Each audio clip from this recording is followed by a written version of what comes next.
പുഷ്പക് പറന്നിറങ്ങുന്നത് തിരുവനന്തപുരത്ത് തിരുമല തിരുചക്രപുരം പാറക്കോവിലാണ്.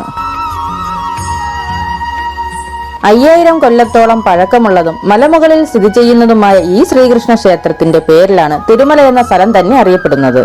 തിരുമല ജംഗ്ഷനിൽ നിന്നും വേട്ടമുക്ക് ഭാഗത്തേക്ക് 1 കിലോമീറ്റർ യാത്ര ചെയ്ത് വലതുവശത്ത് കാണുന്ന പാറക്കോവിലിന്റെ ആർച്ചിനുള്ളിലെ വഴിയിലൂടെ 200 മീറ്റർ ദൂരം കൂടി സഞ്ചരിച്ചാൽ വലതുവശത്ത് അമ്പലത്തിലേക്ക് നയിക്കുന്ന പടവുകൾ കാണാവുന്നതാണ്.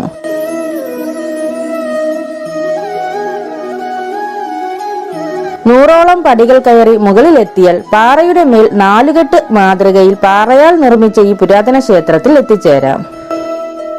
ദ്വാപരയുഗത്തിൽ പഞ്ചപാണ്ഡവർ അജ്ഞാതവാസകാലത്ത് പടിഞ്ഞാറ് ദർശനമായി ഇവിടെ പ്രതിഷ്ഠിച്ച ശ്രീകൃഷ്ണ ഭഗവാന്റെ ചതുർഭുജ വിഗ്രഹമാണ് പ്രധാന പ്രതിഷ്ഠ. കൂടാതെ ഉപപ്രതിഷ്ഠകളായി ഗണപതിയും വനശാസ്താവുമുണ്ട്. ക്ഷേത്രത്തിന്റെ ചരിത്രത്തെക്കുറിച്ച് പറയുകയാണെങ്കിൽ പഞ്ചപാണ്ഡവന്മാരുടെ പത്നിയായ ദ്രൗപദിക്ക് ശ്രീകൃഷ്ണനെ ആരാധിക്കാനായി ഒറ്റ രാത്രി കൊണ്ട് ഭീമസേനനാണ് ഈ ക്ഷേത്രം പണികഴിപ്പിച്ചതെന്ന് വിശ്വസിക്കപ്പെടുന്നു. 4 വാതിലുകൾ ഉള്ള ക്ഷേത്രത്തിന്റെ കിഴക്ക് വശത്തെ വാതിൽ പണിതുകൊണ്ടിരിക്കുമ്പോൾ സൂര്യൻ ഉദിച്ചുവെന്നും അതുകാരണം ആ വാതിൽ പൂർത്തിയാക്കാനാകാതെ കിളിവാതിലായി ഇപ്പോഴും നിലകൊള്ളുന്നു. കിഴക്ക് വശത്തെ കിളിവാതിലിന് സമീപത്തായി പാറപ്പുറത്ത് ഒരു ചെറിയ തീർത്ഥക്കുളവും കാണാവുന്നതാണ്. അഷ്ടമി രോഹിണി മഹോത്സവമാണ് ഇവിടത്തെ പ്രധാന ദിവസം. ഭാഗവത പാരായണവും അന്നദാനവുമാണ് ഇവിടത്തെ പ്രധാന വഴിപാടുകൾ. അതുകൂടാതെ ആഗ്രഹ സിദ്ധിക്കായി ഇവിടെ പാൽപായസ നേർച്ചയും നടത്താറുണ്ട്. വിശേഷ ദിവസങ്ങളിൽ ഇവിടെ നല്ല തിരക്ക് അനുഭവപ്പെടാറുണ്ട്. വിശേഷ ദിവസങ്ങൾ ഒഴികെ മറ്റുള്ള എല്ലാ ദിവസങ്ങളിലും രാവിലെയും വൈകുന്നേരവുമാണ് സന്ദർശന സമയം.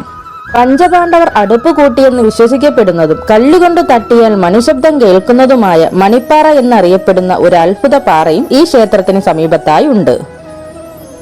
പാറക്കോവിലിനെയും ശ്രീ പത്മനാഭസ്വാമി ക്ഷേത്രത്തെയും തമ്മിൽ ബന്ധിപ്പിക്കുന്ന ഒരു തുരങ്കം ഇവിടെയുണ്ടെന്നും പറയപ്പെടുന്നു. പുരാതന ക്ഷേത്രത്തെ കൂടാതെ മലയുടെ മുകളിൽ നമുക്കായി കാത്തിരിക്കുന്നത് തിരുവനന്തപുരം നഗരത്തിന്റെ നയനഹർഷമായ വിദൂര കാഴ്ചകളുമാണ്.